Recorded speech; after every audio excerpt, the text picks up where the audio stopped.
Part 11. The Lorentz Transformation. The results of the last three sections show that the apparent incompatibility of the law of propagation of light with the principle of relativity has been derived by means of a consideration which borrowed two unjustifiable hypotheses from classical mechanics. These are as follows. 1. The time interval between two events is independent of the condition of motion of the body of reference. 2. The space interval between 2 points of a rigid body is independent of the condition of motion of the body of reference. If we drop these hypotheses, then the dilemma of section 7 disappears, because the theorem of the addition of velocities derived in section 6 becomes invalid. The possibility presents itself that the law of the propagation of light in vacuum may be compatible with the principle of relativity.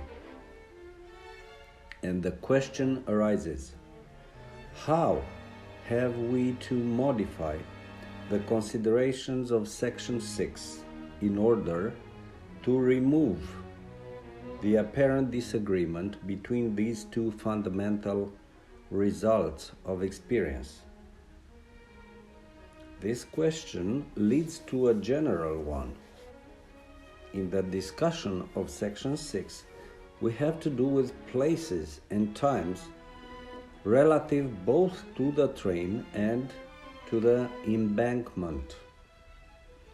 How are we to find the place and time of an event in relation to the train when we know the place and time of the event with respect to the railway embankment? Is there a thinkable answer to this question of such a nature that the law of transmission of light in vacuum does not contradict the principle of relativity? In other words, can we conceive of a relation between place and time of the individual events relative to both reference bodies such that every ray of light possesses the velocity of transmission c relative to the embankment and relative to the train? This question leads to a quite definite positive answer and to a perfectly definite transformation law for the space-time magnitudes of an event when changing over from one body of reference to another.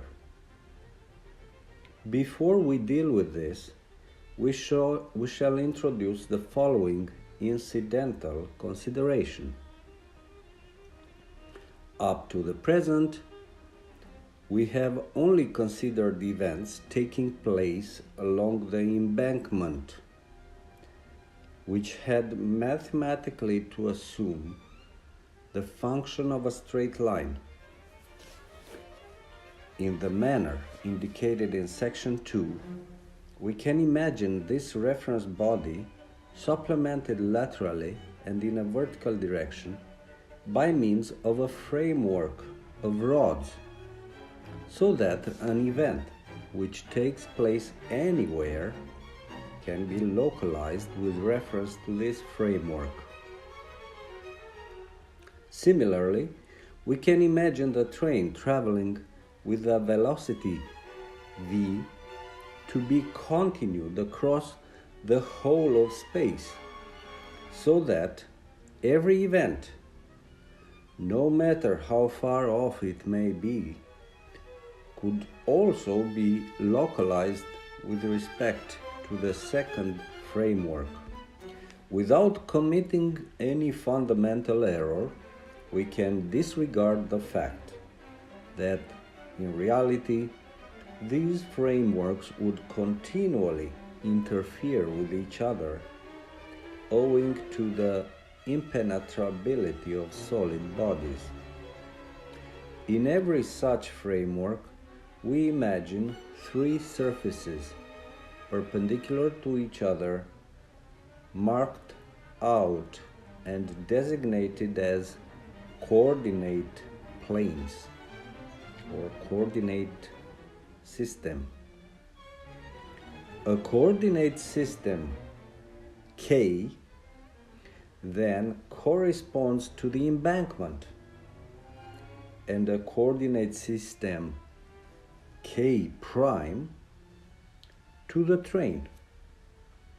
An event, wherever it may have taken place, would be fixed in space with respect to K by the three perpendiculars x, y, z on the coordinate planes, and with regard to time by a time value t. Relative to K prime, the same event would be fixed in respect of space and time by corresponding values x prime, y prime, z prime, t prime, which of course are not identical with x, y, z, and t. It has already been set forth in detail how these magnitudes are to be regarded as results of physical measurements. Obviously, our problem can be exactly formulated in the following manner. What are the values x prime, y prime, z prime, t prime of an event with respect to k prime when the magnitudes x, y, z, t of the same event with respect to k are given? The relations must be so chosen that the law of the transmission of light in vacuum is satisfied for one and the same ray of light, and of course for every other ray of light, with respect to k and k prime.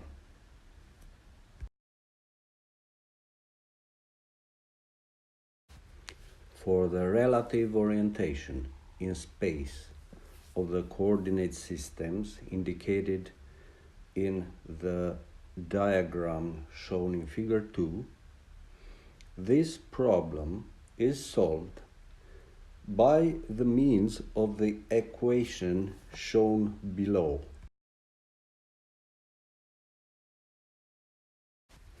This system of equations is known as the Lorentz transformation. Note: a simple derivation of the Lorentz transformation is given in Appendix 1. End of note. If in place of the law of transmission of light we had taken as our basis the tacit assumptions of the older mechanics as to the absolute character of times and lengths, then instead of the above, we should have obtained the following equations.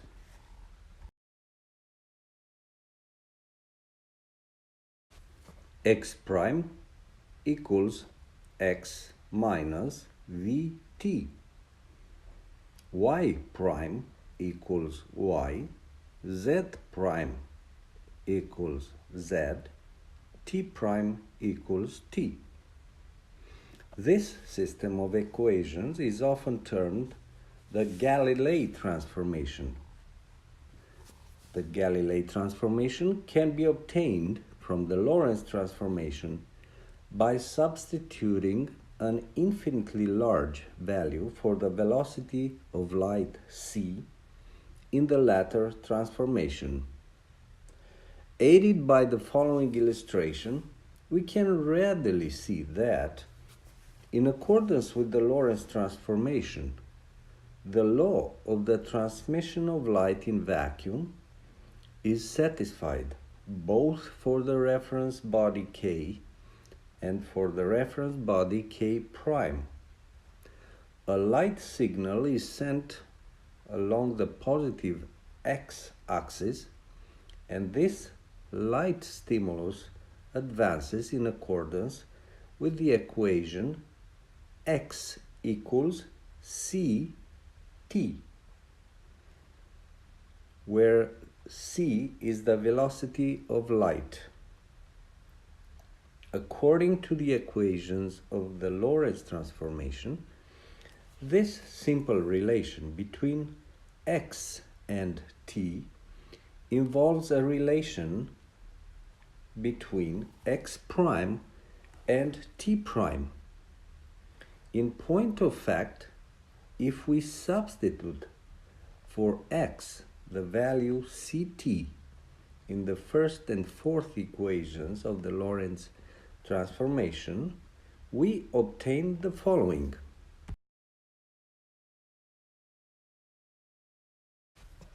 Note of the reader: see screen for x prime and t prime equations.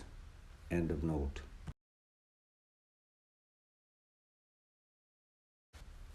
By division, the expression x prime equals c t prime immediately follows.